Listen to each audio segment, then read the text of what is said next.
tak terasa ya, eh, PA kita perihal kitab Zakaria ini sudah memasuki pasal yang kelima. Jika kita melihat di dalam kitab Zakaria ini terdapat 14 pasal. Ya, 14 pasal. Dan kalau kita dalami lagi, dari 14 pasal ini terdapat mulai dari pasal 1 sampai pasal 6, ya ada bagian yang menurut saya ini khusus, yaitu tentang penglihatan. Ya, tentang penglihatan. Kalau saya hitung, terdapat 8 jenis penglihatan ya yang terdapat di dalam kitab Zakaria. Nah, khusus di pasal kelima ini terdapat 2 penglihatan. Ya, yang pertama adalah ya yang keenam sebenarnya ya, kalau masuk di dalam kita lihat di kitab Zakaria pasal, saya buka dulu Alkitab ya. Alkitab yang biasa saya ini tertinggal, jadi ini darurat, jadi agak terganggu ya. Ya, Zakaria pasal 5 ya, ayat 1 sampai 11. Jadi di penglihatan keenam ya, yaitu gulungan kitab yang terbang ya, dan penglihatan yang ketujuh yaitu perempuan dalam gantang. Bapak Ibu, perihal penglihatan ini sesungguhnya kalau kita perhatikan mengandung arti atau pengertian ataupun makna ya yang menurut saya ini tidaklah mudah untuk dimengerti, untuk diinterpretasi ya. Memang tidak mudah. Jadi beruntung ya juga LAI membantu kita nih memberikan tema atau judul dalam setiap pasal yang tertera di kitab LAI kita, Alkitab kita ya. Jadi sangat membantu kita. Nah, jika kita nanti mau menginterpretasi, menafsir hal-hal tentang penglihatan terkait dengan konteks materi bacaan PA kita malam ini adalah Zakaria pasal 5, maka ini menjadi sesuatu yang perjuangan bagi kita semua ya. Saya percaya khususnya Bapak Pendeta Paung sudah mempersiapkan ya. Dan juga sharing yang pertama Penatua Bapak Yudi Arianto, wah udah senyum-senyum aja dia udah mulai, wah udah memberi tanda siap sedia gitu ya. Nah, mari kita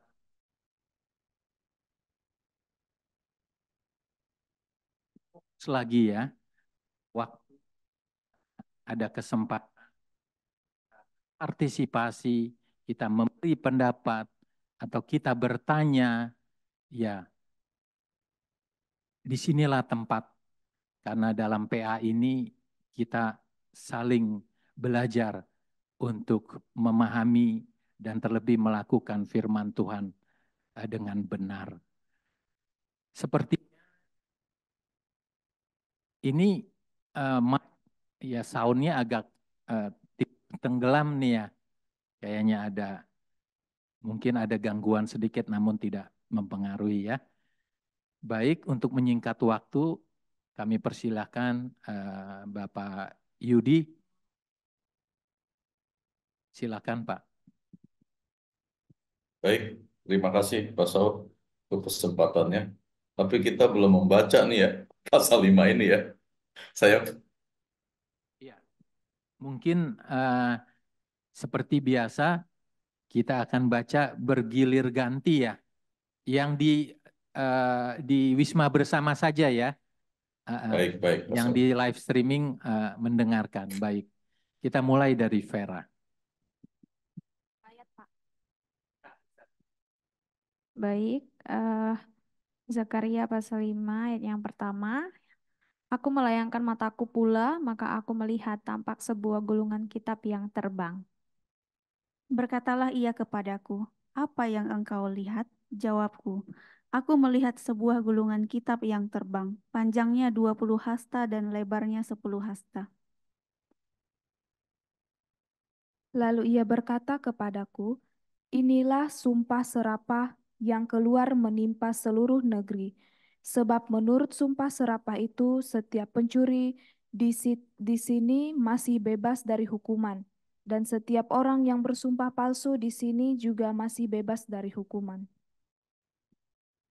Aku telah menyuruhnya keluar. Demikianlah firman Tuhan semesta alam, supaya itu masuk ke dalam rumah pencuri dan ke dalam rumah orang yang bersumpah palsu demi namaku, dan supaya itu bermalam di dalam rumah mereka dan memusnahkannya, baik kayunya maupun batu-batunya. Tampillah malaikat yang berbicara dengan aku itu. Katanya kepadaku, cobalah layangkan matamu dan lihatlah apa yang muncul itu. Lalu tanyaku, apa itu? Jawabnya, yang muncul itu sebuah gantang.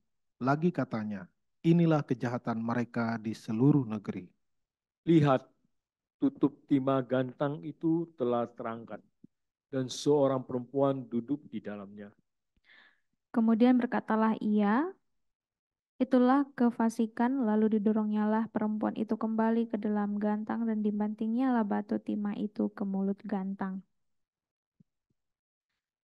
Lalu aku melayangkan mataku dan aku melihat, tampak tampil dua orang perempuan yang sayapnya didorong oleh angin.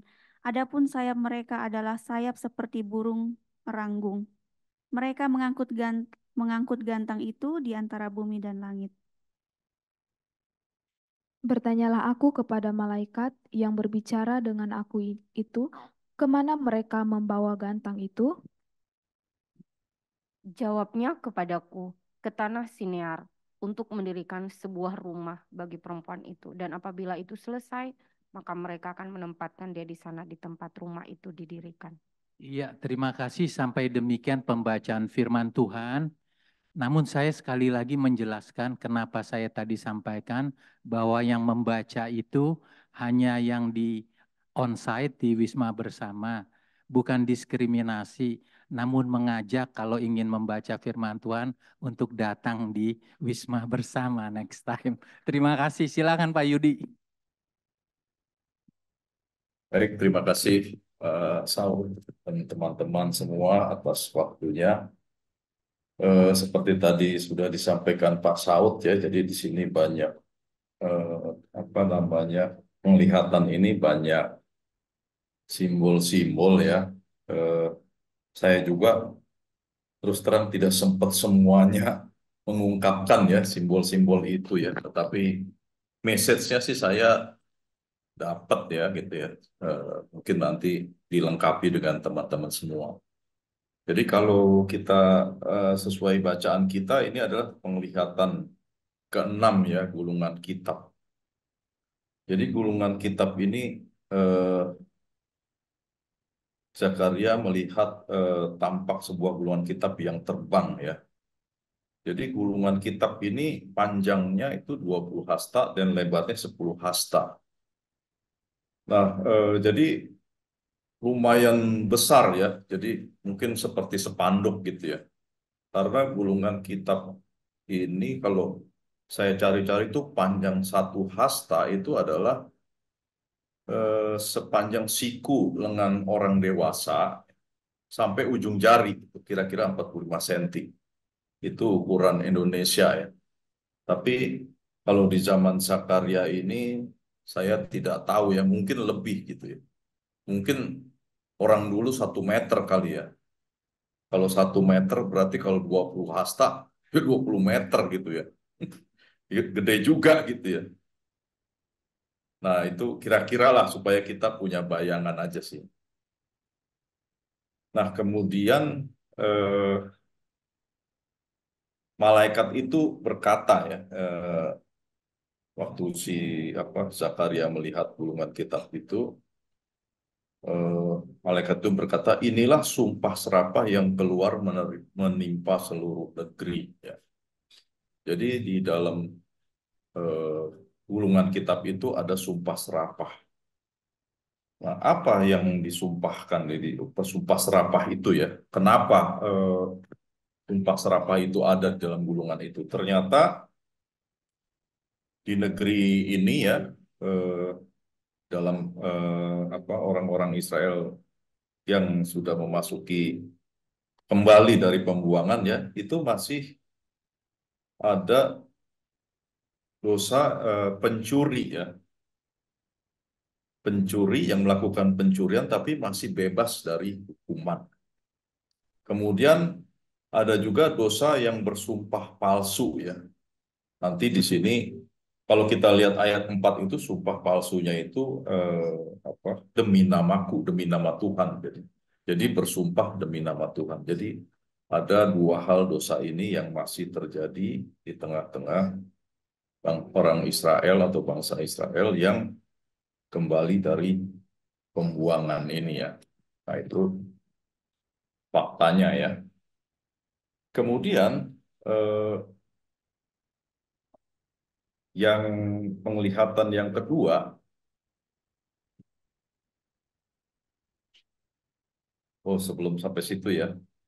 Lalu sebelum yang penglihatan yang kedua, lalu apa yang ayat 4-nya itu ya. Tuhan telah menyuruhnya keluar ya, demikianlah firman Tuhan. Supaya masuk ke dalam rumah pencuri itu. Jadi gulungannya tuh masuk ya. Sumpah serapahnya itu masuk ke rumah pencuri. Lalu masuk ke rumah orang yang bersumpah palsu juga ya demi nama Tuhan itu. Dan supaya itu bermalam di rumah, di dalam rumah mereka dan memusnahkannya baik kayunya maupun batu-batunya. Nah, saya mendapatkan ya interpretasi dari penglihatan yang ke-6 ini ya.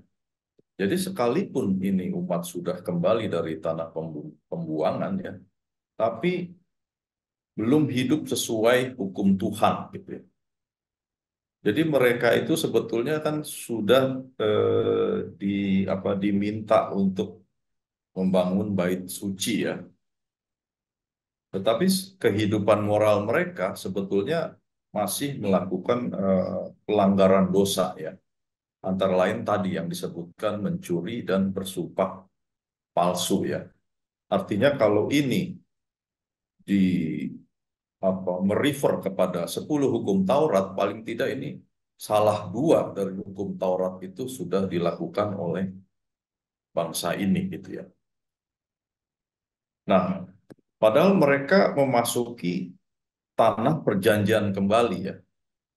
Nah, oleh karena itu kalau kita melihat, saya melihat ke Ulangan 8 ayat 1 yaitu ketika bangsa Israel itu dari Mesir mau memasuki tanah perjanjian, itu Tuhan berfirman kepada Musa, pergilah waktu meminta bangsa itu keluar ya, pergilah menghadap Firaun dan katakanlah kepadanya, beginilah firman Tuhan, biarkanlah umatku pergi supaya mereka beribadah kepadaku. Nah, artinya bahwa orang Israel itu pada saat dari Mesir dipanggil mau memasuki tanah perjanjian itu supaya mereka itu beribadah kepada Tuhan. Sehingga kalau kita merefer ke situ, ini sama saja. Mereka setelah dibuang ke Babel, kembali lagi ke tanah perjanjian. Seharusnya mereka itu adalah beribadah kepada Tuhan. Nah, kalau mereka masih melakukan pelanggaran dosa, sebetulnya secara keseluruhan ya kehidupan mereka itu belum beribadah kepada Tuhan. Oleh karena itu Tuhan melalui gulungan Alkitab ini memberi sumpah serapah kepada orang-orang yang melakukan pencurian dan juga melakukan persumpah palsu ini ya. Nah, apa yang bisa kita petik ya dalam hal apa yang kita ambil maknanya dari hal ini di dalam kehidupan kita itu kita juga beribadah ya. Nah, beribadah kita itu juga seharusnya menyeluruh gitu ya. Jadi kalau ini umat Israel diminta mendirikan bait suci ya, apakah mendirikan bait suci itu beribadah? Oh iya, penting ya. Mendirikan bait suci itu adalah menjadi suatu simbol bahwa orang Israel ini menempatkan Tuhan di tengah-tengah sentral kehidupan ibadahnya, didirikan bait suci untuk melakukan ritual, melakukan ibadah sehingga senantiasa mengingat akan Tuhan. Tetapi moralitas itu juga harus tetap mengikuti atau mengiringi ibadah itu. Oleh karena itu kalau kita tarik di zaman saat ini dalam kehidupan kita umat perjanjian baru, maka ibadah kita pun bukan hanya secara ritual ya atau secara liturgis kita melakukan sesuatu ibadah di gereja. Tetapi yang namanya beribadah kepada Tuhan itu seharusnya menyangkut ritual, karena ritual itu ada maknanya. Tapi setelah ritual harusnya spiritual kita itu semangat pembaharuan untuk hidup baru, hidup yang bertobat, hidup yang benar itu juga harus ada. Dan yang kelihatan terakhir itu adalah moral. Sehingga ritual, spiritual dan moral itu adalah ibadah yang menyatu ya. Semuanya itu terintegrasi, tidak bisa kita potong-potong. Ritualnya sih bagus, rajin ke gereja tiap minggu, PA nggak pernah absen gitu. Tapi misalnya masih mencuri, masih korupsi, yaitu tidak terintegrasi gitu ya ibadahnya. Nah inilah yang terjadi pada bangsa ini juga gitu ya. Nah oleh karena itu ibadah kita itu ya seharusnya atau seyogyanya adalah ibadah yang bukan rajin di ritual, tetapi kita tidak rajin ya. Yang rajin aja moralnya belum tentu beres, bagaimana tidak rajin dalam ritual, pasti moralnya lebih tidak beres. Nah, oleh karena itu kita tidak bisa memenggal atau memisah-misahkan ibadah ya.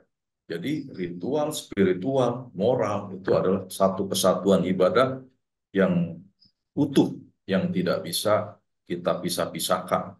Disitulah sesungguhnya ibadah yang sejati. Ya. Jadi ibadah yang sejati itu kan Roma juga mengingatkan kita untuk mempersembahkan tubuh kita ya. Yaitu moral kita juga adalah tubuh kita itu ya. Kalau kita moralnya baik, artinya tubuh kita itu kita persembahkan dengan baik. Nah sehingga ingat ya bahwa Tuhan memberi peringatan kepada umat ya. Jika terus melakukan dosa ini dan tidak berbalik, maka Tuhan akan menghukum. Jadi jangan kira orang yang melakukan pelanggaran dosa itu luput dari hukuman Tuhan. Mungkin mereka itu luput ya, tidak ketahuan ya dosanya itu, pencuriannya tidak diketahui. Tetapi Tuhan itu mengetahui ya, sehingga dikejar ya, sampai dimanapun mereka berada di rumah mereka itu, hukuman itu akan tetap bisa dijalankan oleh Tuhan. Gitu ya. Nah, oleh karena itu peringatan bagi kita bahwa jangan kita merasa bahwa apa yang kita lakukan, dosa di dalam kehidupan kita itu Tuhan tidak tahu atau kita luput, mungkin orang nggak ada yang tahu. atau mungkin luput, aparatur negara tidak tahu ya. Misalnya kita korupsi nggak ketahuan. Jangan kira itu kita bisa lolos dari hukuman Tuhan. Nah, itu penglihatan yang keenam ya. Nah, lalu eh, penglihatan yang ketujuh ini adalah yang tadi ya, malaikat itu eh, memunculkan sebuah gantang ya. Nah, saya mencari gantang ini tuh kayak apa sih gitu ya. Jadi eh, gantang itu sebetulnya ini ya, rupanya adalah alat penakar ya atau pengukur untuk volume barang yang kering gitu ya. Misalnya gandum gitu ya. Nah, jadi mungkin kalau zaman kita itu kan eh, keranjang gitu ya. Jadi ini berfungsi ya. Jadi gantang ini berfungsi menggambarkan keranjang besar ya yang bisa digunakan sebagai kurungan gitu ya. Makanya kalau di Perjanjian Baru itu kan Tuhan Yesus pernah bilang eh, janganlah kamu menyalakan pelita di bawah gantang ya. Ya karena kalau menyalakan pelita di bawah gantang itu ya nggak kelihatan gitu. Jadi nyalanya buat apa gitu. Nah, di sini gantang ini dibilang adalah inilah kejahatan mereka di seluruh negeri gitu ya. Jadi gantang itu artinya berarti gantang ini sebagai alat penakar ini kejahatan umat Israel di seluruh negeri ini sudah terlampau berat gitu ya, udah terlampau banyak lah gitu ya. Nah, terus simbol daripada yang ada di dalam gantang itu adalah seorang perempuan yang duduk di dalamnya. Nah, di sini dikatakan itulah simbol kefasikan ya. Nanti kita lihat kenapa perempuan gitu ya. Lalu kemudian didorongnya perempuan itu ke dalam gantang ya. Lalu dibantingnya lah batu timah itu ke mulut gantang. Nah, lalu ini apa ya artinya gitu ya? Ini emang eh, kita harus bisa apa ya menafsir ini tuh tidak gampang gitu. Jadi saya juga melihat ya, tafsiran-tafsiran ya. Jadi di situ ada tutup timah gantang ya.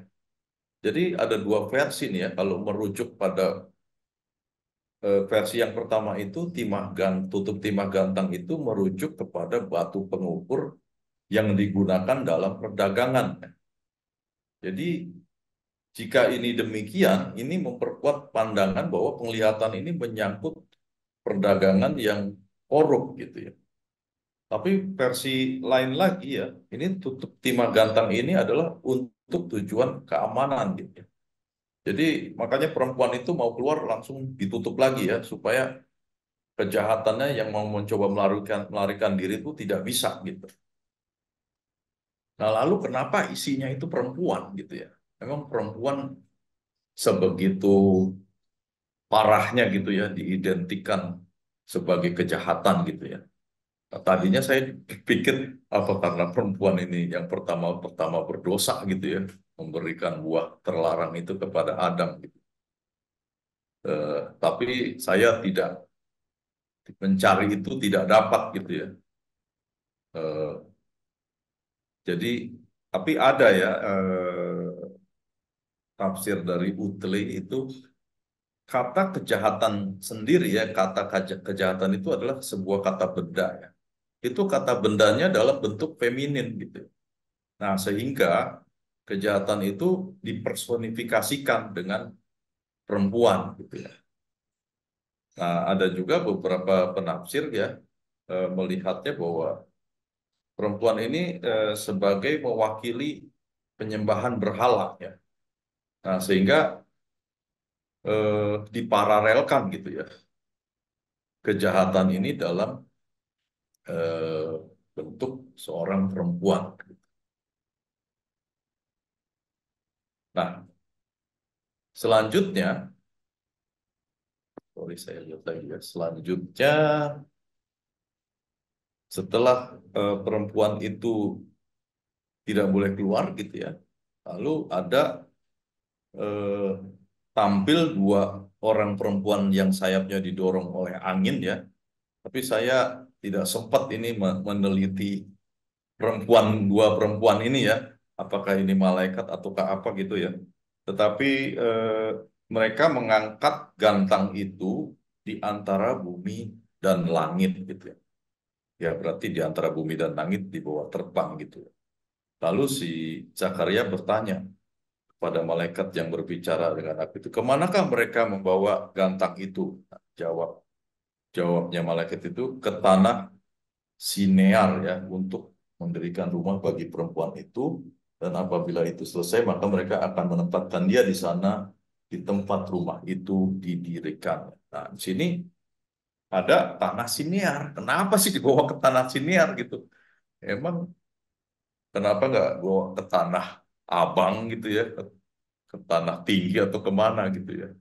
Nah, ternyata saya cari Sinear itu ya, itu artinya negeri dengan dua sungai ya, yang nama asli wilayahnya itu ya, di antara sungai Tigris dan sungai Efrat.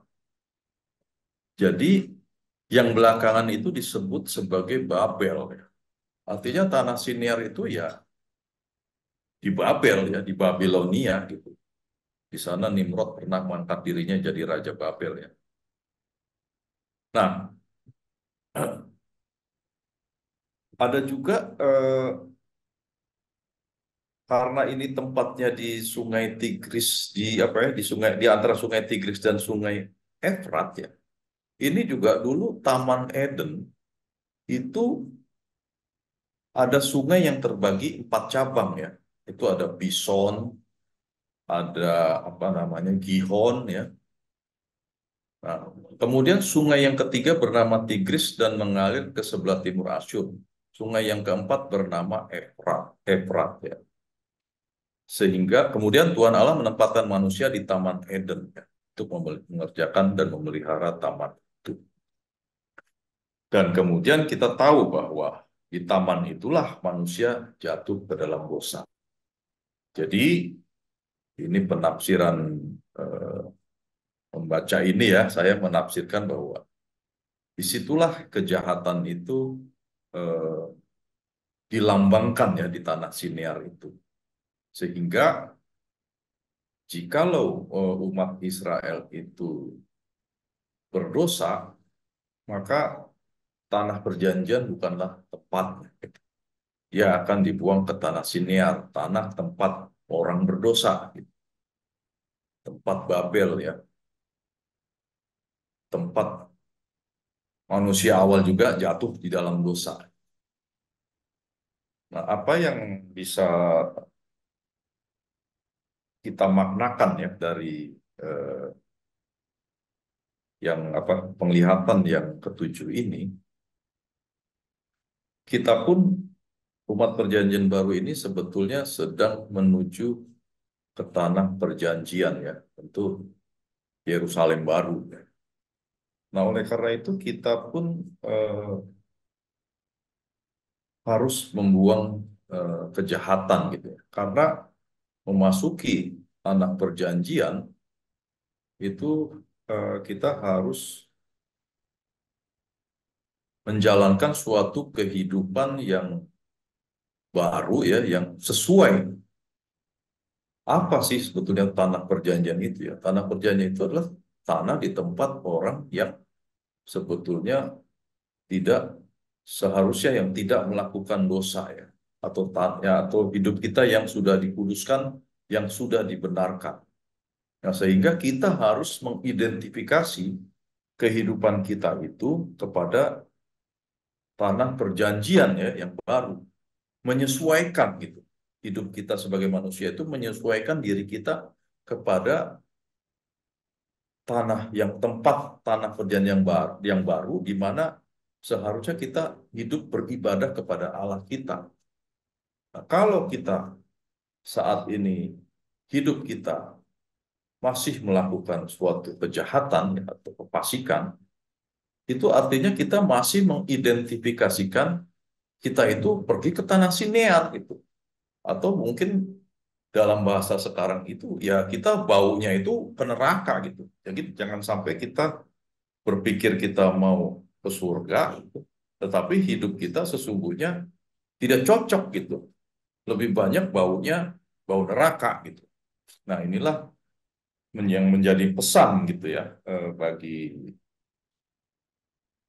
apa aplikasinya kalau kita tarik ke dalam perjanjian kehidupan perjanjian baru.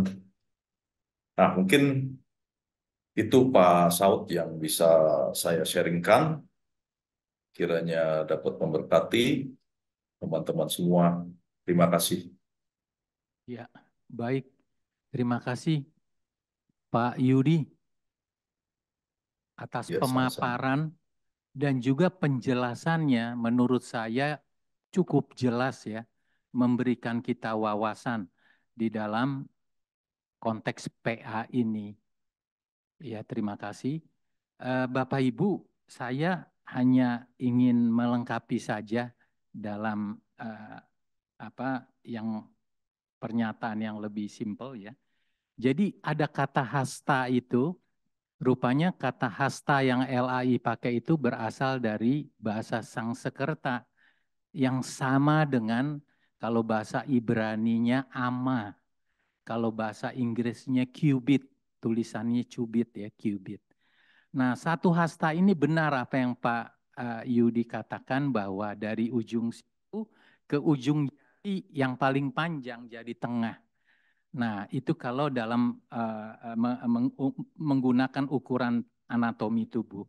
Namun kalau menggunakan satuan ukur, satu hasta itu sama dengan 45 cm. Iya, atau 0,45 meter. Jadi di dalam kitab Zakaria, gulungan kitab yang terbang itu panjangnya adalah 9 meter.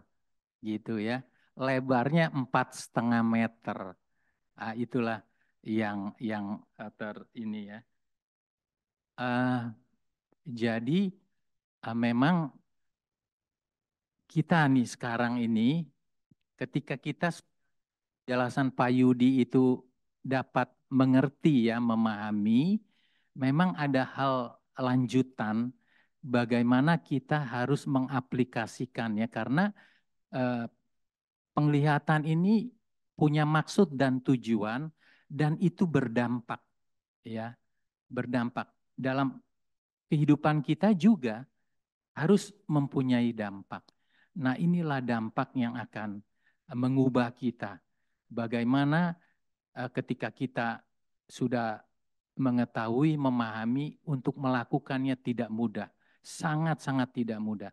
Kita pasti harus memerlukan seorang penolong. Seorang di sini bukan pribadi manusia, tapi Roh Kudus.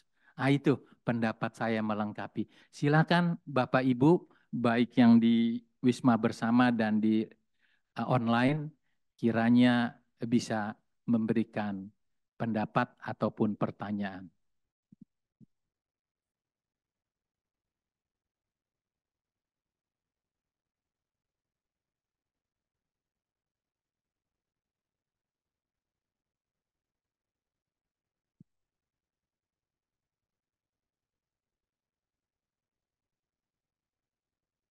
Memang seperti biasanya kalau pengalihan itu perlu ada waktu sesaat ya.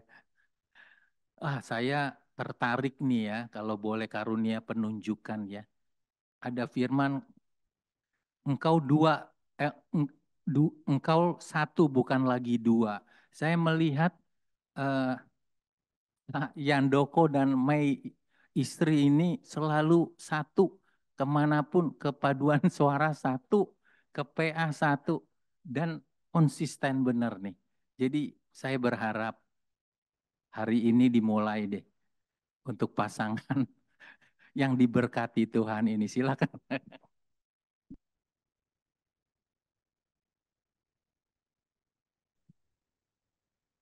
Ya, izin Pak, kita masih ini sih, masih ngobrol-ngobrol berdua, diskusi diskusi berdua sih. Cuman apa ya? eh Paling mau tadi kan memang yang agak terakhir itu kan yang agak disebutkan itu kan bahwasannya kenapa perempuan ya? Kenapa kan seolah-olah perempuan itu melambangkan dosa ya? Kan seperti itu ya tadi disebutkan Pak Yudi. Kalau saya sih sempat juga berpikir, ya juga ya kan, emang laki-laki nggak berdosa kan, sama aja ya kan sebenarnya. Jadi kok ada diskriminasi gitu.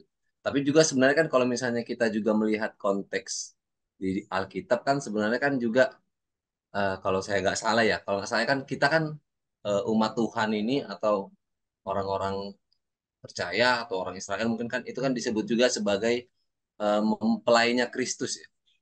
Jadi kan memang bahwa manusia pun berarti dianalogikan sebagai perempuan. Kita itu kan Kristus adalah mempelainya, kita sebagai mempelai wanitanya kan seolah-olah seperti itu sering dibuat seperti itu. Jadi ya memang kenapa dibilang perempuan berdosa karena ya memang manusia itu yang berdosa gitu. Jadi memang jadinya analoginya mungkin perempuan. Mungkin itu yang saya ini sih maksudnya yang dari pendapat saya sih seperti itu.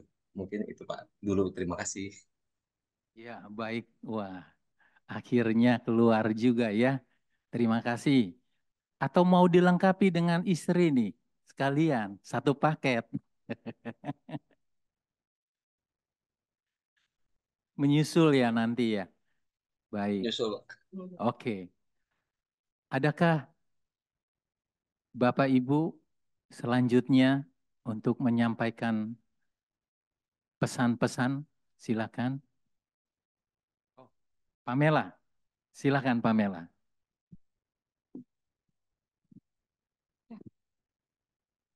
Baik Pak, saya akan menyampaikan apa yang juga sudah saya dapatkan terkait di Zakaria pasal 5 ini.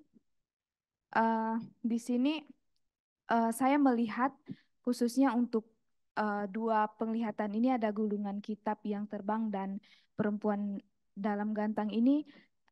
Kalau misalnya salah mohon dikoreksi Pak.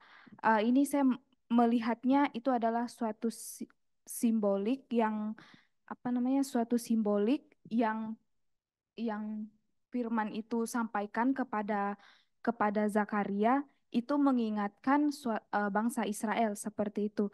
Nah, di dalam penglihatan khususnya di penglihatan keenam ini itu memberikan suatu pengertian seperti yang sudah disampaikan tadi juga oleh Pak Yudi. Ini melambangkan bagaimana itu suatu teguran atau suatu kutukan, hukuman yang Allah berikan seperti itu kepada uh, orang Israel yang berdosa seperti itu.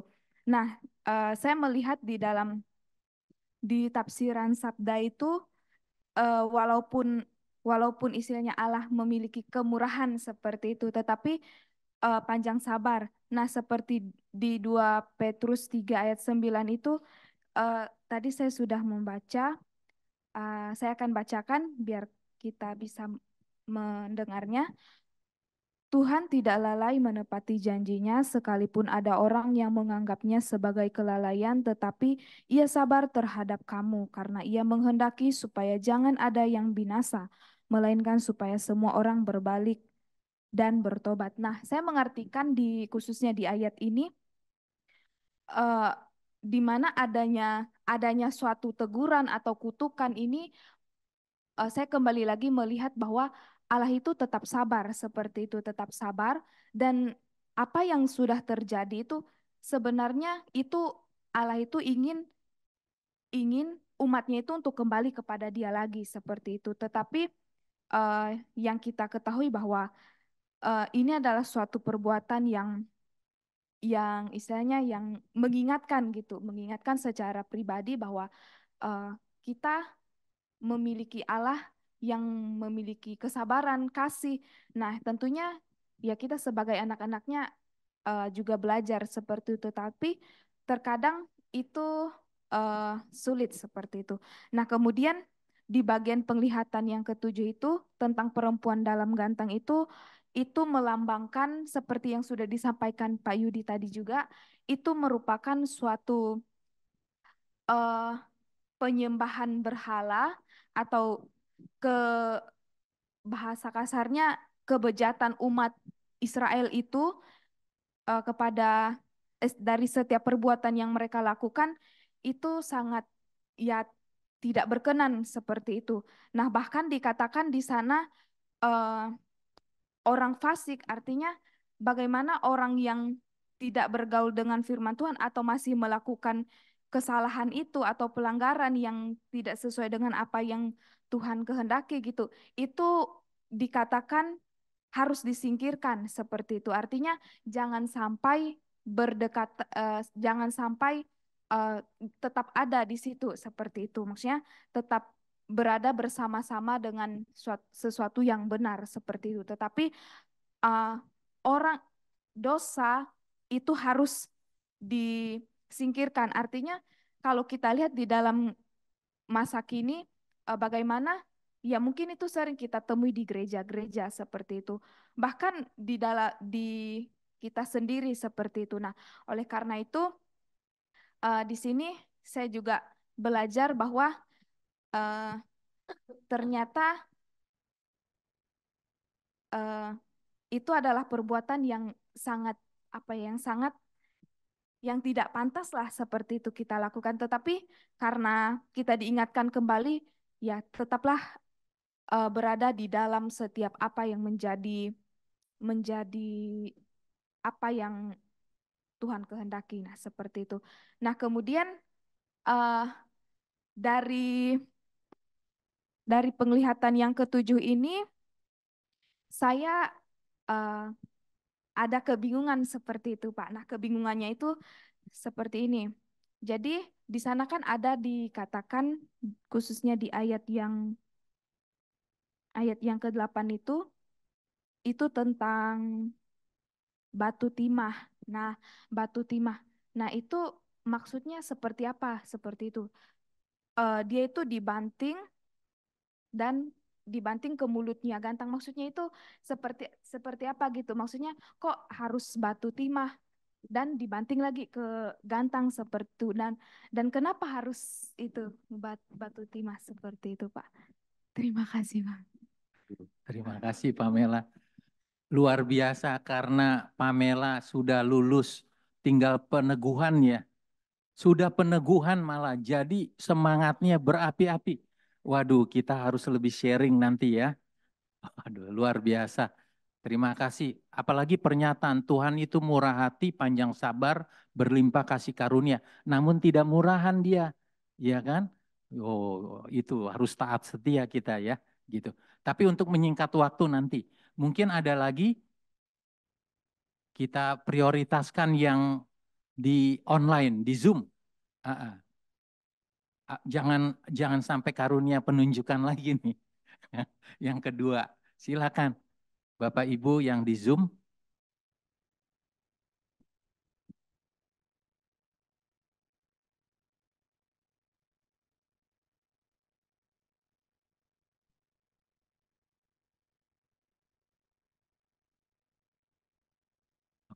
Udah deh, gunakan lagi hak penunjukan. Iya, Ibu Dokter Lumonga. Siap, Dokter. Selamat malam. Selamat malam. Maaf dari tadi ditutup. Rasanya apa yang dibawakan oleh Pak Yudi tadi tuh udah jelas banget ya. Untuk apa namanya lambang wanita itu aja mungkin saya tambahkan. Di buku yang saya baca, lambang tentang seorang wanita dalam kitab suci biasanya mengacu pada agama palsu atau gereja sesat. Jadi Yohanes juga menggunakan lambang ini di kitab Wahyu. Cuma saya nggak sempat lihat di Wahyu berapa, Pak. Barangkali Pak Gelen tahu ya, di mana seorang wanita yang merupakan lambang gereja sesat disebut sebagai Babel yang besar. Jadi gambaran yang diperlihatkan di sini mewakili hukuman Allah terhadap agama yang sesat dan munafik. Nah, terus kalau di buku di Alkitab TB2, timah itu kesannya sepertinya tutup timah. Ditulisnya tutup timah. Nomor ayat 7, lihat tutup timahnya telah terangkat. Jadi gantang itu ditutup dengan tutup timah. Jadi saya kira nggak begitu ada nggak ada arti khusus ya. Mungkin cuma untuk memberat aja supaya betul-betul tertutup rapat. Jadi perempuan itu didorong lagi masuk ke dalam gantang, tutup timahnya ditutupkan lagi dan dibuang ke Sinear, ke Babel, supaya tidak mencemari jemaat yang lain, karena iman yang sesat kalau dibiarkan berkembang di gereja itu bisa mencemari jemaat yang lain. Jadi hukumannya memang seperti itu. Jadi memang di sini kalau kita lihat di pasal 5 ini, penglihatan ke-6 ke-5 untuk aplikasi sehari-hari, untuk penglihatan yang ke-6 tadi Pak Yudi sudah menjelaskan bahwa kejahatan itu walaupun dalam kehidupan sehari-hari di negara di mana hukumnya tidak kuat, pemerintahannya tidak kuat, kan ini bangsa Yahudi baru kembali ke Yerusalem. Jadi memang pemerintahannya masih belum begitu kuat, belum teratur, hukumnya tidak benar, hidup mereka miskin, jadi kehidupan moral masyarakatnya memang sangat tidak bagus. Jadi itulah sebabnya diingatkan oleh Nabi Zakaria, karena ini dilihat oleh Nabi Zakaria, nggak ada gunanya kita membangun bait suci, fokusnya kan di pasal-pasal sebelumnya bait suci terus. Kita membangun itu kehidupan bisa beribadah, tapi kehidupan masyarakat, kehidupan moral sehari-hari masyarakatnya nggak benar. Jadi itu yang ditekankan, itu sama tadi seperti kata Pak Yudi, nggak ada gunanya orang ke gereja rajin, ini rajin, tapi tidak sesuai dengan kelakuan sehari-hari. Karena itu kedua-duanya harusnya berjalan sejalan.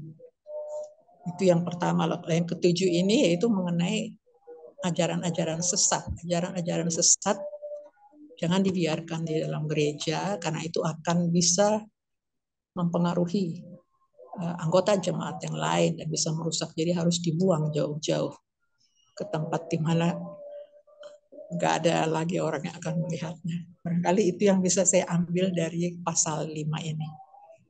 Demikian Pak Saud. Baik, terima kasih Ibu Dr. Lumongga. Ya, untuk menyingkat waktu, langsung aja. Kelihatannya Pak Heri sudah manggut-manggut, sudah minta tanda nih. Silakan Pak Heri. Sebenarnya udah banyak ya detailnya. Cuman oke lah, saya cuma nambahkan karena penting di dalam PA itu kita harus tahu alamatnya, dasarnya, referensinya dari mana. Jadi saya lengkapi itu aja. Yang tadi sudah beberapa hal yang Pak Yudi juga teman-teman semua. Nomor 1 pertama ya mengenai di ayat 1 itu gulungan kitab terbang itu jelas itu merujuk kepada firman Tuhan, atau ada yang menafsirkan pada saat itu 10 hukum Tuhan itu, hukum Taurat itu. Nah kita bisa lihat itu referensinya nanti hal yang sama diungkapkan di dalam Yeskel 2 ya, Yeskel 2 ayat 9 sampai 3 ayat 4. Pasal 2 ayat 9 sampai pasal 3 ayat 4, di situ bicara soal kitab, yang gulungan kitab itu. Gulungan kitab yang di situ jelas bahwa itu adalah firman Tuhan, referensinya bisa dilihat di Yeskel tadi yang saya sebut. Kemudian poin yang kedua yang ingin saya sampaikan juga, Sinear itu ya Babelonia ya, Babel, kita bisa lihat juga ada referensinya di Kejadian 10 ayat 10. Nah, saya nggak bacain, nanti kita bacain deh. Dicatat saja. Di situ jelas disebut Sinear itu ya Babel. Bagian dari Babel itu di Sinear. Kemudian yang poin ketiga, penglihatan ke-6 dan ke-7 sebenarnya ini referensinya dari sabda ya, dari apa itu namanya, baca, nonton, dan badeno ya, dengar dan nonton gitu ya. Jadi situ jelas sekali matriksnya ya, dari penglihatan ke-6 itu dirujuk keterkaitannya dengan penglihatan ketiga yang kita sudah bahas. Apakah penglihatan ketiga itu? Yaitu seorang pria yang mengukur kota atau Yerusalem. Jadi ada tali pengukur di tangannya. Nah, penglihatan ke-6 juga ada keterkaitan dengan soal itu ya. Jadi apa itu namanya, menggambarkan Yerusalem baru suatu saat ya. Yerusalem itu diukur. Artinya Yerusalem baru itu sudah teruji dengan firman Tuhan, bahwa itu dengan kitab suci, bahwa itu benar, kudus, ya suci di hadapan Tuhan. Nah, semua orang akan diukur dengan firman Tuhan, demikian. Dan yang penglihatan ke-7 itu merujuk kepada penglihatan kedua. Apakah penglihatan kedua itu? Tentang tanduk-tanduk, kita masih ingat ya. Tanduk-tanduk itu adalah bicara soal Asyur dan Babel kan.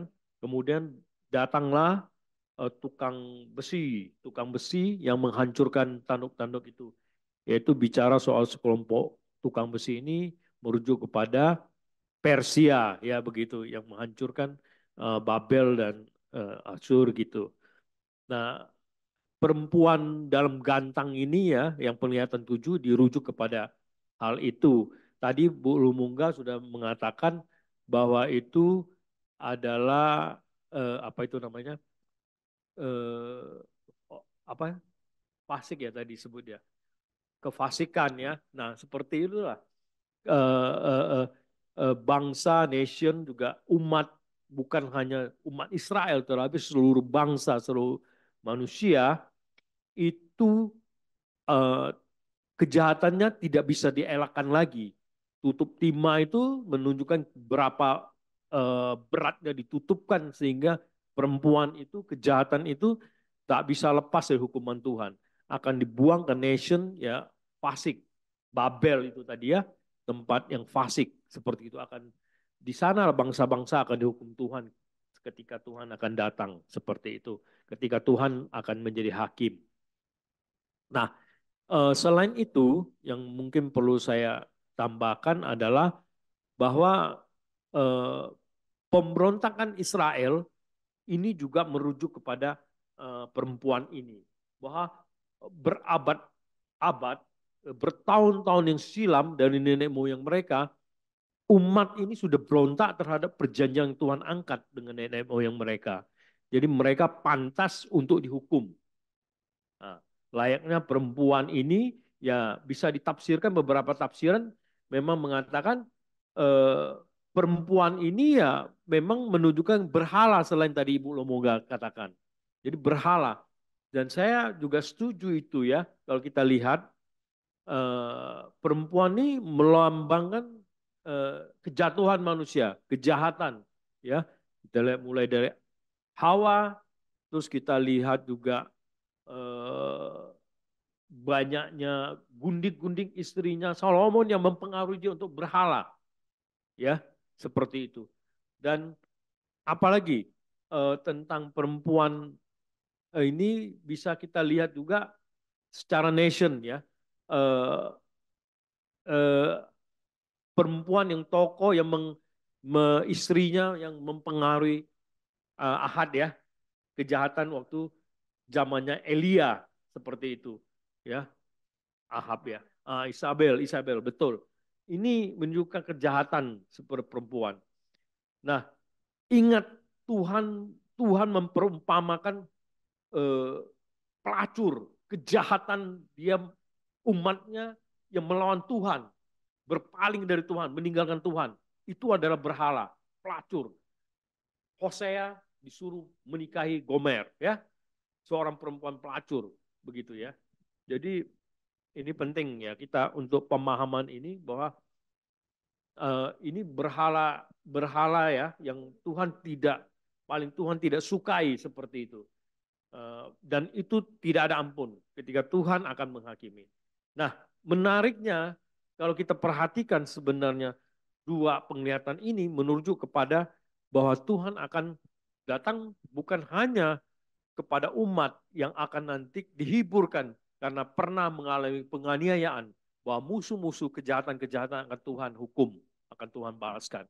Tetapi juga umat itu sendiri yang akan dihukum Tuhan apabila mereka tidak setia.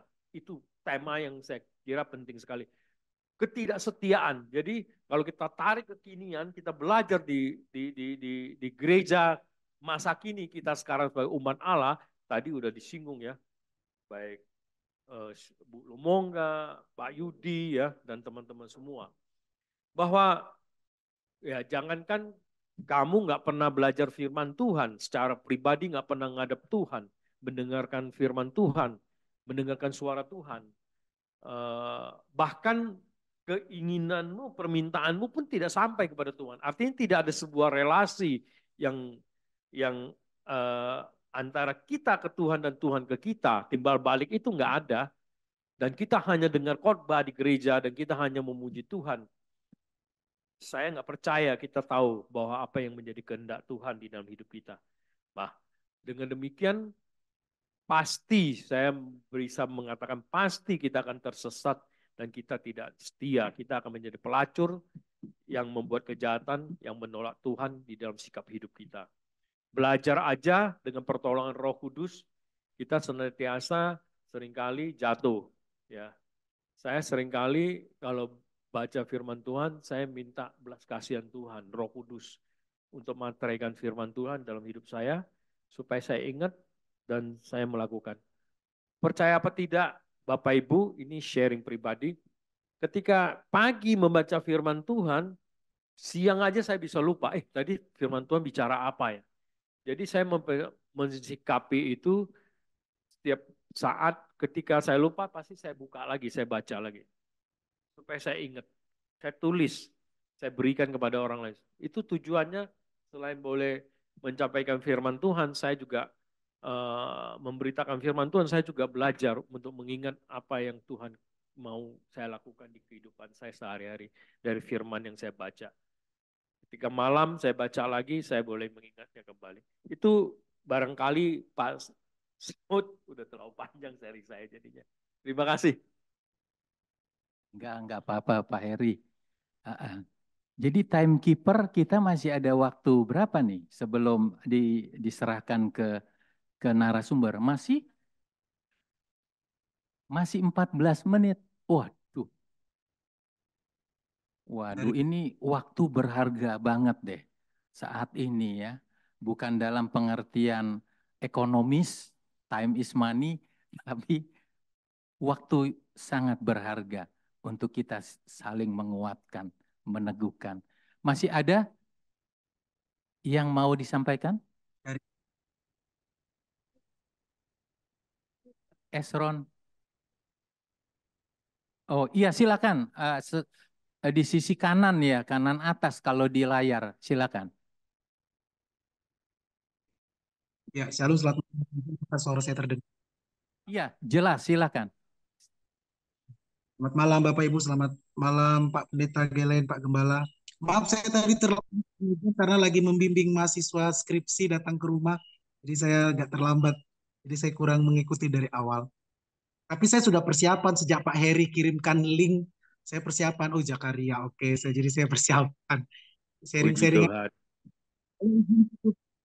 Videonya takutnya nanti nge-lag gitu ya Pak.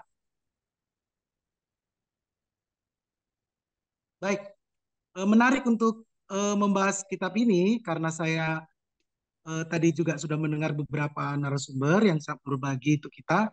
Saya bisa berikan beberapa temuan hasil penggalian saya tadi. Memang simbolisme yang diberikan dalam teks ini itu menunjukkan jika pengampunan dan hukum bait suci tidak diupayakan, maka standar atau ukuran kekudusan ilahilah yang akan menghakimi pelaku kejahatan. Jadi simbol-simbol itu digunakan kalau pengampunan dan hukum bait suci yang sudah diberikan tidak diupayakan, tidak dijalankan, maka yang berlaku sekarang adalah standar dan ukuran kekudusan ilahi daripada Allah. Jadi itu premis dasarnya. Maka ini melambangkan bahwa penghakiman yang akan datang sesuai dengan kekudusan Tuhan tadi. Tempat belas kasihan menjadi tempat penghakiman, ada perubahan. Tadi penuh dengan belas kasihan, sekarang berubah menjadi penghakiman kepada siapa? Kepada mereka yang tidak mencarinya. Dan menarik, dari pasal 5 ayat 1 sampai ayat 11 kita menemukan, ini ada diskusi, ada open discussion. Apa itu? Aku melayangkan mataku pula, maka aku melihat. Di sini, satu sisi dia memberitahukan apa yang dilihatnya, dan yang dilihatnya itulah yang dikatakannya. Maka ini sebuah hal yang baik dan benar. Dan ketika terjadi diskusi itu, terjadi diskusi, apa yang kau lihat? Aku melihat ini. Apa yang kau lihat? Aku melihat ini. Ketika dia memberitahukan apa yang dilihat, dia juga membuat sebuah pertanyaan dari apa yang dilihatnya. Kalau saya memperhatikan, ini salah satu upaya pendekatan, saya melihatnya pendekatan pembersihan yang Allah lakukan. Ya, Zakaria dalam teks ini. Yang mau saya sampaikan dari ayat yang ketiga, lalu ia berkata kepadaku, inilah sumpah serapah yang keluar menimpa seluruh negeri. Kata sumpah serapah itu kurang tepat digunakan sumpah serapah, karena dalam bahasa Ibrani-nya itu hak Allah. Hak Allah itu artinya inilah kutukan. Dan menariknya hak Allah sumpah serapah ini, kutukan ini dalam bentuk ada tunggal satu lagi, jamak. Jamak. Jadi hak Allah, kutukan sumpah serapah, lebih tepat sebenarnya kutukan, karena dia bahasa Ibrani hak Allah. Kutukan ini jamak. Artinya apa? Sudah banyak, sudah menumpuk, sudah berlipat-lipat. Sebenarnya kutukan-kutukan yang harus mereka terima, hukuman yang harus mereka terima, balasan yang harus sebenarnya dijatuhkan kepada mereka. Itu kalimat. Lalu ia berkata kepada, inilah, kalau dalam bahasa asli, inilah kutukan-kutukan yang akan menimpa seluruh negeri. Maka kita perhatikan dari ayat 3 sampai ke bawah, itulah bentuk-bentuk kutukan atau hukuman atau balasan setimpal yang Allah berikan melalui, tadi ada dia melihat penampakannya itu apa? Firman dan hukumnya. Tadi benar apa yang disampaikan oleh beberapa yang memberikan sharing, gulungan kitab tadi itu. Jadi Tuhan kasih standarnya, ini gulungan kitabnya. Lihat, apa yang kau lihat? Dalam gulungan kitab itu, itulah standar ukuran Allah, firman yang Allah berikan, lalu dikasih tahu inilah patokannya, standarnya, inilah dasarnya, lalu ditunjukkan inilah kutukan-kutukan, hukuman-hukuman yang harus kalian hadapi. Itu yang pertama. Yang kedua, wanita di dalam keranjang, itu saya memperhatikan itu hanya sebuah lambang ya, nggak usah kalau saya perhatikan itu bukan hurufiah, itu seperti ya wanita bergender wanita, itu melambangkan dosa Israel ya. Memang ada masalah-masalah Israel yang Tuhan berikan dalam Zakaria 5 ayat 11 ini terjadi. Ada beberapa simbol yang dipakai di sana ya. Eva, takaran kering, sama dengan gantang. Gantang itu digunakan untuk mengukur tepung dan jelai. Jelai itu makanan produk-produk orang Israel. Ini melambangkan apa tadi? Eva tadi, takaran gantang. Ini melambangkan perdagangan. Perdagangan. Yang kedua, Babel, melambangkan tadi benar kata Pak Heri, melambangkan dunia dan seluruh kehidupan dunia yang di dalamnya ada segala bentuk pelanggaran. Maka dari sini yang ketiga, menarik ya, mengapa seorang wanita gitu ya? Apakah ini contoh prasangka Alkitab terhadap perempuan yang menyatakan bahwa gambaran terbaik tentang kejahatan Allah impikan adalah perempuan? Seolah-olah ada bias gender yang besar, kebencian terhadap perempuan, dan kecaman patriarki yang ditujukan pada perempuan dimanapun. Saya pikir tidak ya, memang beberapa teks kita menemukan gagasan-gagasan seperti itu. Tapi ini mereka mengabaikan simbol yang sangat jelas dalam gambar tersebut. Jadi jelas bagi orang Israel pada masa itu dan bagi mereka yang telah mengerjakan pekerjaan rumah. Kenapa wanita dalam bangsa Yahudi dalam keranjang ini adalah lambang kejahatan. Wanita dalam keranjang dibawa ke negeri yang jauh. Kenapa? Dia harus dikembalikan di mana dia berasal, yaitu tempat di mana pusat penyembahan, di mana berhala, di mana kejahatan harus dikembalikan, harus kembali di tempatnya. Dia tidak boleh bersekutu, berkumpul, atau mencoba-coba bersatu dengan tadi bait suci, dengan kekudusan Allah. Memang ada apa namanya? Ada batasan yang jelas antara kekudusan Allah dengan keranjang tadi, kejahatan. Jadi Allah tidak mau ada campur atau bias, ada sedikit benar, ada sedikit salah. Saya kasih contoh, waktu tahun 2023, istri saya sakit dan harus, kata dokter, harus istirahat 3 bulan. Padahal beliau tetap harus mengajar SD. Lalu saya memberanikan diri bertemu dengan Ibu Wiwin, kepala sekolah SD. Istri saya guru SD, guru agama. Saya sampaikan surat dari dokter, lalu Bu Win, aduh Pak, kita tetap perlu guru agama Kristen. Saya bersedia, Bu. Saya bilang gitu, saya bersedia menggantikan istri saya. Dan waktu itu sangat menarik, saya diberikan kelas untuk 3 bulan, itu kelas 1 dan kelas 2. Bayangkan saya dari dosen harus ngajar kelas 1. Ini sebuah tantangan. Tapi saya belajar. Ini catatan penting saya. Lalu waktu itu setelah belajar sebulan 2 bulan kan harus ada nilai ulangan. Saya berikan soal waktu itu pelajaran tentang 12 murid Yesus. Ini kepada anak kelas 1 SD. Soalnya begini, tuliskanlah nama 12 murid Tuhan Yesus. Jelas ya Bapak Ibu pertanyaannya ya. Tuliskanlah nama 12 murid Tuhan Yesus. Lalu murid-murid menulis hanya satu soalnya. Lalu mereka kumpulkan. Saya kasih waktu beberapa menit. Lalu kumpulkan. Bapak Ibu, yang benar hanya 1 orang. Kenapa? Yang satu murid dia menuliskan 11 nama murid. Saya salahkan. Ada yang menulis 6. Saya salahkan. Kenapa? Saya meminta 12. Petunjuknya jelas. Artinya tidak boleh samar-samar. Wilayah yang benar harus pada yang benar. Lalu saya gini, sharing ke guru yang lain. Kenapa pelajaran matematika 1 tambah 1 harus ditulis 2? Tidak boleh 1,99.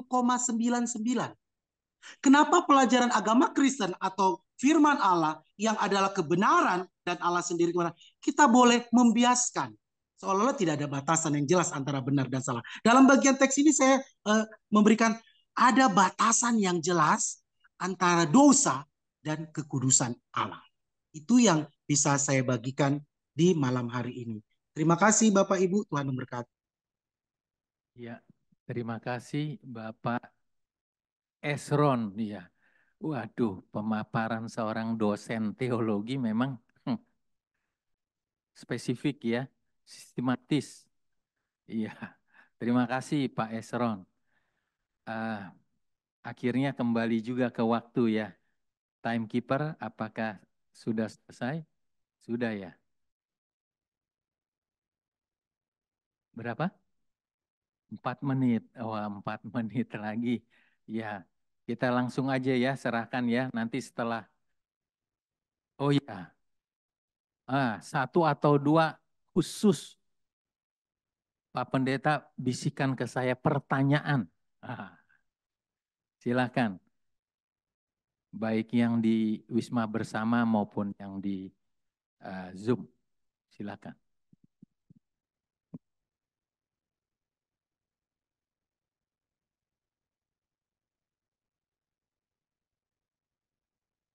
Pak Ucok biasanya bertanya langsung respon. Silakan Pak Ucok. Aduh, kena tembak juga ya, Pak Saud ya. Enggak, tadi udah bagus banget pemaparannya.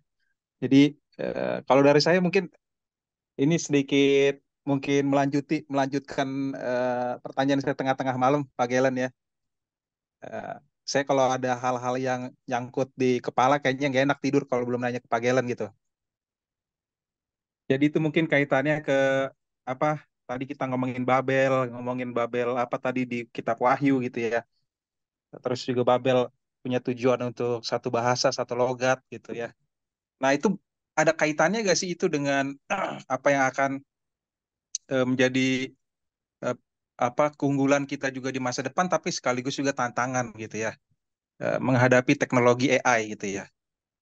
Karena eh, kita juga harus bersyukur ada AI dari sisi produktivitas sangat terbantu, tapi di satu sisi juga ada hal-hal yang juga harus kita waspadai gitu. Saya nggak tahu nanti Pak Pendeta Galen bisa nyambungin dari arah mana gitu ya, tapi mungkin bisa juga dikaitkan ke penglihatan-penglihatan lah atau apa gitu ya. Tapi maksudnya intinya adalah bagaimana kita harus bijak gitu menghadapi tantangan ke depan, menghadapi teknologi AI, bahkan ada yang namanya AI Jesus gitu ya. Saya sudah download AI Jesus, saya sudah tonton, sudah tanya-tanya ke AI tersebut gitu ya. Dan bisa dibayangkan gitu kalau misalnya ada salah satu anak lahir dari keluarga Kristen yang sangat moderat, kita bilang moderat lah ya, terbuka dengan segala macam informasi gitu. Dan bagi mereka Jesus itu penampakan seperti apa gitu. Dan dibukakan AI Jesus, itu kita bisa generasi-generasi berikutnya tuh bisa dalam kondisi yang berbahaya sih saya pikir gitu. Jadi mungkin butuh pencerahannya dari Pak Pendeta Galen. Itu aja sih. Terima kasih. Ya, baik Pak Ucok. Walaupun masih ada sih kalau dihubungkan, namun agak jauh. Namun pertanyaan Pak Ucok itu nanti dijawab tuntas di kelompok kecil. Saat ini konteksnya Zakaria pasal 5 ya. Terima kasih Pak Ucok. Memang kita sudah sering mendengar eskatologi tentang gerakan New Age ya, yaitu one world government, one world currency, ya, one world bahkan religion. Itu mau globalisasi, one world nation. Itu ya. Nanti menarik juga sih. Apakah nanti dijadikan tematik oleh Pak Heri nanti dalam PA. Ya, saya rasa sudah saatnya ya kita serahkan ke Bapak Pendeta Galen. Silakan Pak.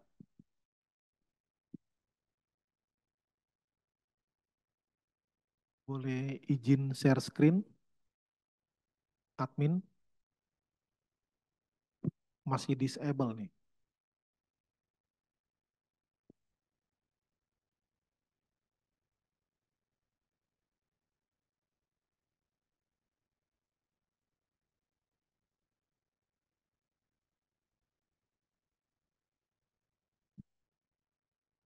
Ya, terima kasih buat sharing dari Bapak Ibu rekan-rekan semua. Ya, hampir semua sudah dibahas ya. Nah, jadi saya tinggal meresumekan ya, dan nanti kalau bisa menjawab sedikit dari apa yang ditanyakan barusan ya. Tapi nanti mau lengkapnya di kakaknya Pak Saud ya, atau tadi ada usulan yang menarik, mungkin bisa jadi ada PA tematik ya, PA tematik. Baik, kita membahas Zakaria pasal 5, bagaimana Zakaria mendapat seri penglihatan dalam satu malam, dan malam ini kita membahas ada dua penglihatan ya, ada dua penglihatan sini melalui gambar. Gambarnya ada 3, tapi ini sebenarnya dua penglihatan. Gambar yang pertama itu penglihatan pertama tentang gulungan kitab yang terbang. Ya, gulungan kitab yang terbang. Lalu penglihatan yang kedua tentang perempuan dalam gantang. Ya, gambar ketiga itu bagian dari kisah penglihatan perempuan dalam gantang, di mana dibawa terbang oleh dua perempuan bersayap burung ranggung atau burung bangau. Ya, ya. Jadi ini di ayat 1-4 berbicara tentang penglihatan ke-6. Tadi sudah dibahas juga oleh Pak Saud ya, bagaimana satu hasta itu 45 cm. Maka kalau dikalikan 20 kali 10 hasta ya 9, sekian-sekian, kalau pembulatan jadi 9. Ya, lalu 10 hasta kali 45 cm jadi 4,5 meter. Jadi ini cukup besar ya. cukup besar. Nah, yang menarik coba saya baca di beberapa terjemahan, ini gulungan kitab ini biasanya termasuk di gambar ini, ya, termasuk di gambar yang saya eh, paparkan ini cuman sebelah doang, ya. Nah, memang biasanya gulungan kitab itu begitu ya, sebelah dalamnya baru dibuka gulungannya baru kelihatan bacaannya. Tetapi kalau di terjemahan lain, termasuk di misalnya di bahasa Indonesia masa kini BIMK ya. Jadi ini dua sisi. Ya, jadi istilahnya dari sebelah dalam dan dari sebelah luar. Ya, kutukan-kutukan ini ditulis, jadi nggak ada yang kosong nih, penuh dengan kutukan. Ini gulungan kitab ini, bayangkan 9 kali 4,5 meter bolak-balik terisi. Ya, ini bukan karena hemat kertas ya, jadi jangan biarkan kertas sebelahnya kosong gitu, bukan. Tapi ini bagaimana bahwa Tuhan sudah menyiapkan hukuman ya kepada orang-orang yang memang terus-menerus berkajang dalam dosa. Ya, jadi ini di kedua sisi. Ini mengingatkan tadi Pak Heri juga menyebutkan uh, terkait dengan dua loh batu. Ya, dua loh batu. Itu batunya dua. Kalau ini gulungannya satu tapi bolak-balik. Ya, bolak-balik di kedua sisinya, ditulis semua. Jadi ini kutukan kepada orang-orang berdosa yang disimbolkan dengan dua bagian saja. Tentu ini hanya simbol, hanya contoh untuk mewakili yang dosa-dosa yang lain. Nggak mungkin cuma dua dosanya kan. Di sini tentang pencuri dan sumpah palsu, ya, sumpah menggunakan nama Tuhan, ya. Ini juga mengingatkan kita akan hukum Taurat. Jangan menyebut nama Tuhan Allahmu dengan sembarangan, apalagi berbohong demi nama Tuhan, bawa-bawa nama Tuhan biar orang pikir kita ngomongnya benar. Waduh, itu cilaka ya, cilaka, dan bahkan Tuhan menyiapkan kutukan, curse ya tadi untuk orang-orang yang melakukan demikian. Dan dikatakan kutukannya ini terbang ya karena ini gulungan kitab terbang sampai masuk ke rumah orang-orang itu ya.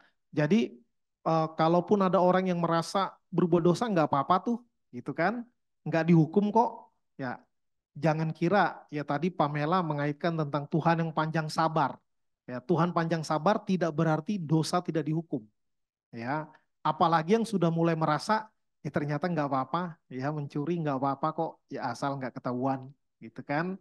Jangan kira ini kutukan Tuhan bisa masuk dan mendatangi para pendosa ini, ya, para pendosa sampai ke rumah mereka.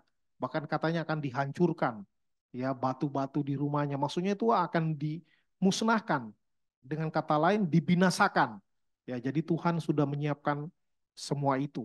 Kemudian penglihatan berikutnya ayat 5 sampai 11 tentang perempuan dalam gantang. Ya, perempuan dalam gantang. Tadi Pak Yudi dalam sharing juga udah menjelaskan ya tentang keranjang. Ya, ini adalah keranjang. Basket ya, basket. Ternyata basket itu keranjang ya. Jadi bola basket, bola keranjang. Ya. Jadi ini untuk mengukur juga ya gandum. Tadi Pak Esron bilang tepung dan jelai ya, makanan orang Israel ya dan daerah sana, sekitar di sana. Ya, jadi kalau saya melihatnya bahwa Tuhan, ya tadi sudah disinggung juga ya sama Pak Esron, bagaimana Tuhan itu mau memisahkan, menjaga kemurnian umatnya. Pak Bulu Mongga juga sempat singgung tadi.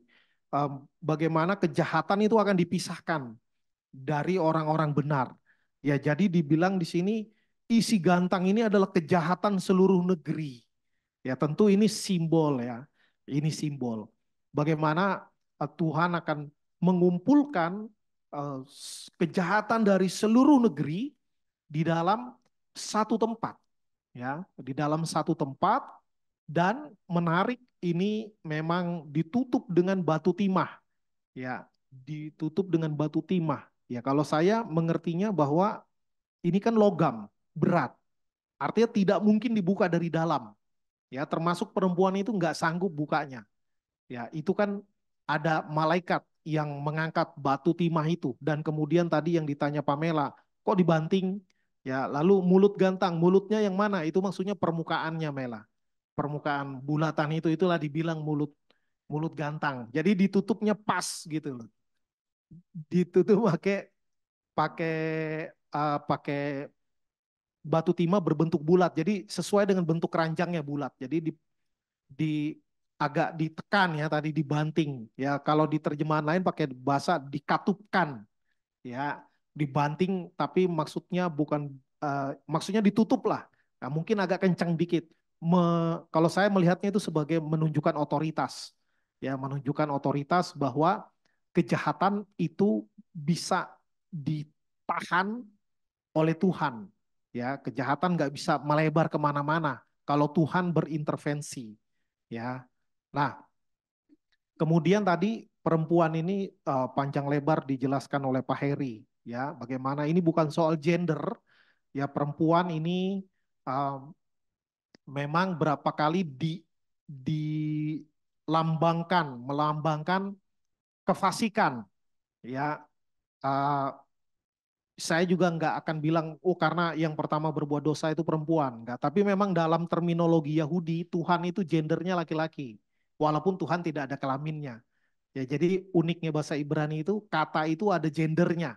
Maskulin, feminin, atau netral. Nah Tuhan itu maskulin. Walaupun Tuhan itu roh. Makanya dipanggil Bapa, bukan Ibu. Malaikat juga maskulin.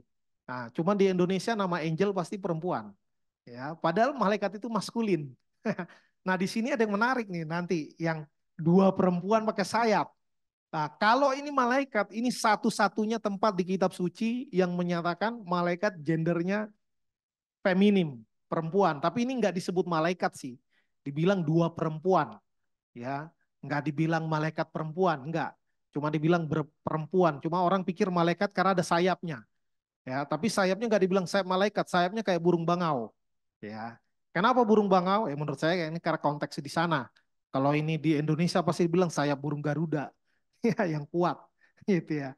Jadi pakai sayap burung bangau yang dimengerti oleh mereka, burung bangau kurus tapi tenaganya kuat, termasuk punya daya angkat dan daya jelajah dan kecepatan terbang yang salah satu yang terbaik ya, yang dimengerti oleh zaman itu.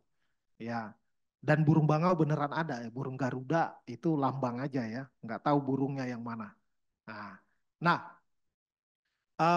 tadi Hosea juga dilambangkan bagaimana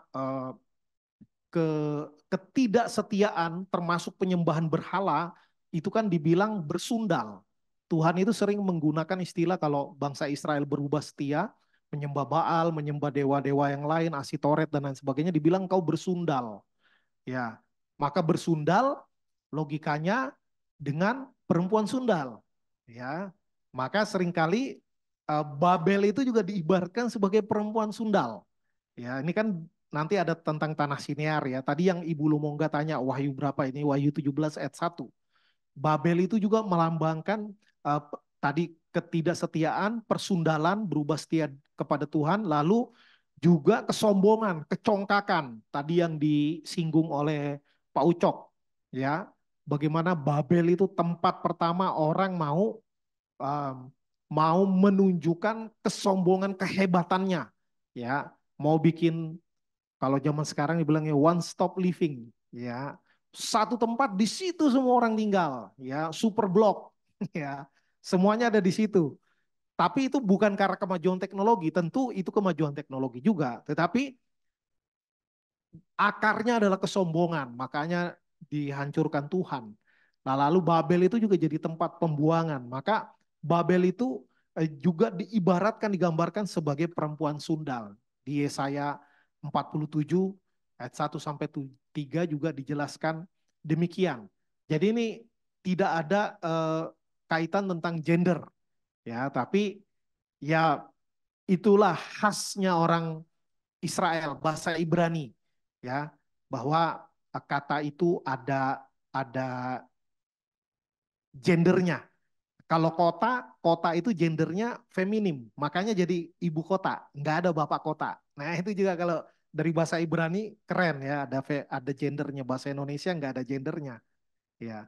Nah, Kemudian ada 2 orang perempuan yang sayapnya seperti ranggung atau bangau menerbangkan gantang tersebut ke tanah Sinear. Ya kalau kita searching kata Sinear itu, ya semua itu ini bahasa kuno untuk mengatakan Babel. Ya, untuk mengatakan Babel itu pakai kata tanah Sinear. Ya tadi sudah dijelaskan ya dari yang dialiri 2 aliran sungai, Tigris dan Efrat. Ya tentu itu mengacu kepada Babel. Dan di sini juga menarik ya bagaimana perempuan itu tadi yang dilambangkan kefasikan lalu ditaruh di dalam gantang yang isinya adalah kejahatan seluruh negeri, lalu dibawa oleh 2 perempuan, nggak dijelaskan ini ya malaikat atau bukan. Saya sih melihatnya ini bukan malaikat, ini hanya penglihatan kan, ini hanya penglihatan. Justru malaikat yang ngasih penglihatan ini, gambarnya gitu ya, bayangannya kali kayak AI gitu ya, layar yang wah keren lah penglihatannya. Nah, seperti kayak layar yang bening gitu ya. Wah, keren banget zaman itu bisa Zakaria dapat penglihatan ini. Nah, ranggung ini juga kalau di imamat kita lihat termasuk hewan yang najis. Ya, jadi saya mau mengaitkannya bagaimana kenajisan ini yang disimpan di dalam keranjang ini, di dalam gantang ini, lalu dibawa oleh em, gambaran 2 orang wanita, ya mungkin juga wanita bawa wanita ya, karena bukan muhrim nggak boleh gitu ya. Enggak, itu lain lagi ceritanya. Ya ini unik, wah seperti malaikat ada sayapnya tapi dibilang spesifik disebut ranggung, dan ranggung itu di imamat, saya lupa imamat 11 apa imamat, pokoknya di imamat ya saya sempat baca dalam persiapan. Itu juga termasuk hewan yang najis. Ya, jadi lalu dibawa ke Babel. The Babel tadi udah saya singgung bagaimana Babel itu adalah ya digambarkan sebagai bait bait bait kenajisan. Ya, ini kayak dikontraskan dengan bait Allah, ya. Jadi tidak dibiarkan kenajisan itu, kenajisan dari seluruh negeri ngumpul di Yerusalem. Ini kan tempatnya di Yerusalem. Ya. Jadi harus dibawa itu panahnya ke tanah Sinear, yang mana jarak antara Yerusalem itu ke Babel itu sekitar 800 kilometer. Ya, kalau nggak percaya ukur aja sendiri. Ya, 800 kilometer. Tentu 800 kilometer itu kalau ditarik map garis lurus ya, begitu ditelusuri ya jalannya muter-muter. Ya kayak kita pakai Google Map, jarak dari sini ke satu tempat kadang deket, begitu kita direction jadi lebih jauh, jadi lebih panjang karena jalan muter-muter. Ya, bukan ditarik garis lurus. Jadi sedemikian jauh jaraknya ya, 800 kilometer. Nah itu jadi sebegitu jauh itu dibawa terbang keranjang itu ya, sebegitu jauh. Ya itu maksudnya juga Tuhan benar-benar mau menjauhkan kejahatan, menjauhkan dosa dari umat Tuhan. Jadi Tuhan mau menjaga kumpulan orang-orang pilihannya ini, kejahatan disingkirkan, dijauhkan. Tetapi di dalam kumpulan itu pun ada orang-orang jahat. Ya, ya kalau terus konsisten dalam kejahatannya, ya akan menjadi bagian dari yang dibawa ke Babel tadi. Ya, akan dikutuk. Nah, ini di bagian akhirnya ya, bahwa Tuhan memang panjang sabar, tapi Tuhan akan menghukum orang-orang fasik ya. Dalam rangka apa? Untuk menjaga umatnya, biar nggak mudah ter, terpengaruh. Ya, tadi Bu Lumongga singgung tentang penyembahan berhala, tentang kesesatan, ya kan? Makanya menarik tadi juga yang dibilang 2 perempuan itu di apa tadi ya? Pakai ada kata anginnya itu, diterbangkan angin atau apa itu? Iya, angin itu kan ringan, kencang dan mudah sekali menyebar dan masuk kemanapun. Lobang kecil pun masuk angin, ya bisa masuk karena angin itu nggak kelihatan dan sangat uh, halus sekali. Begitu juga kefasikan, sangat mudah menular, sangat mudah menyebar, diterbangkan angin. Maka sebagai kontranya, Ya, ini tantangan bagi umat Tuhan, bagi kita yang sudah tahu kebenaran, bagaimana kita juga harusnya menyebarkan kebenaran itu seperti angin. Ya, sebagai peperangan rohani terhadap kejahatan, ya, terhadap kejahatan. Karena ini konteksnya kan Zakaria ini ya tadi juga udah disinggung bagaimana sebenarnya mereka sudah pulang dari pembuangan, lalu mereka disuruh membangun bait Allah, pertamanya dikerjain pondasinya doang. Habis itu udah lupa. Mereka sibuk dengan dirinya sendiri, sibuk membangun rumahnya yang bagus, ya bagus ukuran mereka lah. Mereka belum makmur ya. Akhirnya mereka lebih sibuk untuk diri sendiri, lebih sibuk untuk keluarga sendiri, lebih sibuk untuk diri, pokoknya untuk diri sendiri. Mereka berladang dan lain sebagainya, mangkrak belasan tahun itu. Pembangunan bait Allah barulah Zakaria datang untuk mengingatkan, membangunkan bangsa Israel. Ya di pasal satunya kan mereka bilang mereka bertobat. Ya karena itu mereka disuruh untuk lagi kembali memikirkan apa yang menjadi rencana Tuhan. Nah kebiasaan manusia ini kan kita mau Tuhan memperhatikan kita, Tuhan mengabulkan doa kita, Tuhan mengerti keluh kesah kita. Ya sebenarnya melalui pembacanya kita harus berpikirnya terbalik, bukan terbalik, berpikirnya yang benar, pikiran kita yang udah terbalik. Ya, kita harus mikirkan apa yang menjadi rencana Tuhan. Apa yang bisa saya kerjakan untuk menyenangkan Tuhan. Ya, bukan hanya Tuhan untuk memenuhi segala kebutuhan saya, Tuhan yang seharusnya mengerti perasaan saya. Ya, sebenarnya ini jadi kita harus mengerti rencana Tuhan, temukan rencana Tuhan. Alih-alih kita minta Tuhan yang mengabulkan apa yang menjadi rencana kita. Nah, ini panggilan pertobatan. Bukan hanya kepada diri sendiri, tetapi juga kepada kumpulan, kepada umat Tuhan. Kalau konteks kita ya kepada sesama jemaat Tuhan. Ya. Nah, kemudian ini tadi ayat 11 ya, bahwa keranjang itu akan dibawa ke Babel. Ya, di Babel itu adalah sarangnya kejahatan. Ya, sarangnya kejahatan yang sudah terstruktur, infrastruktur kejahatannya lengkap semua. Jadi ini dibandingkan dengan Tuhan meminta orang Yehuda untuk membangun bait Allah di Yerusalem. Ya, jadi bait najis itu pusat berhala, pusat kejahatan, pusat dosa itu ada di Babel. Ya. Karena itu ketika kejahatan akan membangun rumahnya, ya, membangun pusatnya, maka umat harusnya segera ya didorong untuk membangun bait Allah, menyelesaikan pembangunan bait Allah. Ya, kalau enggak kalah sama kejahatan. Ya, kemudian umat ini yang terakhir, umat harus terus berupaya untuk hidup dalam kebenaran. Ya, kita harus terus mengupayakan hidup sesaleh mungkin. Ya, tentu tidak ada manusia sempurna. Ya, tetapi ini konteksnya tadi yang dikutuk Tuhan adalah ya tulisannya banyak banget tadi kan, sampai 9 kali 4,5 meter bolak-balik tulisannya kutukan itu, hukuman Tuhan. Ya, karena apa? Karena mereka tidak mengikuti Taurat yang 2 loh batu. Akhirnya hukumannya juga dua sisi dari satu lembar gulungan kitab. Maka umat Tuhan harus berupaya untuk hidup dalam kebenaran. Dan sementara Tuhan mengerjakan rancangannya atau rencananya tadi, pemisahan, penghukuman atas kejahatan. Dan orang fasik juga akan dibuang oleh Tuhan, akan dihukum oleh Tuhan, ada pemisahan. Ya kalau kita lihat nanti gambaran yang paling jauhnya ya tentu orang fasik ke neraka, orang benar ke sorga. Jadi diberikan batas yang tegas oleh Tuhan. Jadi kiranya kita sebagai umat Tuhan terus berupaya ya.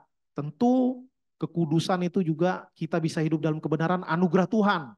Tapi Tuhan mau kita berupaya juga ya sekeras mungkin, semampu kita ya, dan sadar nggak sadar Tuhan akan memampukan kita. Ya, jadi itu yang bisa saya bagikan. Terima kasih. Oh tadi soal Pak Ucok ya, soal pertanyaan Pak Ucok tentang AI. Ada AI Jesus. Ya memang teknologi ini sama seperti pisau. Ya, sama seperti pisau, tergantung siapa yang pegang. kita tidak bisa menghindar dari teknologi. Ya sama dulu internet juga orang ribut, wah nanti bahaya ini begini begitu. Sekarang ada AI. Memang banyak yang bisa dilibas, termasuk ya ada duga nanti nggak butuh pendeta lagi, tinggal tanya AI aja. Kalau begini begitu bagaimana? Ini ada orang kepinteran bikin AI Jesus. Ya, AI Jesus memang sangat mudah nanti orang tersesat. Makanya ini menjadi tantangan gereja. Ya, tadi seperti yang bangun bait najis di Babel, ada bangun bait Allah di Yerusalem. Bagaimana kita mempersiapkan diri kita dan termasuk generasi muda untuk bukan membelakangi atau anti kepada perkembangan teknologi seperti AI, tetapi kita juga tetap harus mengajarkan yang benar. Tentu kita mengajarkan yang benar juga tidak menjamin 100% mereka nggak akan tersesat. Ya, sebelum ada AI pun banyak anak muda kacau, banyak bukan cuma anak muda ya, semua lapisan usia banyak yang kacau. Ya, jangankan dengan AI, ke gereja tiap minggu aja juga masih banyak yang nggak bertobat. Ya, dengar khotbah tiap minggu juga masih banyak yang keras hati. Ya, apalagi dengan AI. Ya kan?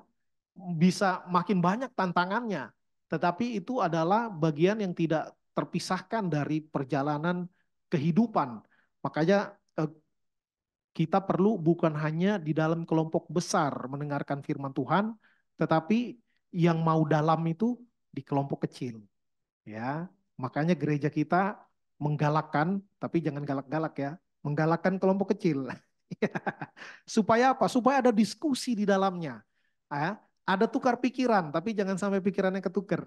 Ya, nah, di kelompok kecil itu bisa bisa mendalami, bisa saling berbagi, ada interaksi. Kalau di gereja kan bisa ada tanya jawab, cuman kalau pas minggu seminar doang. Ya, itu pun dibatasi waktu. Ya, tapi di kakak kita bisa bisa lebih banyak cerita, ada curhatnya dan lain sebagainya. Ya, saya sekalian promosi kakak, bukan promosi sini, sharing ya. Kakak kami baru berapa hari yang lalu, 2 hari ya. Semangat ya sampai nggak terasa sampai jam 10.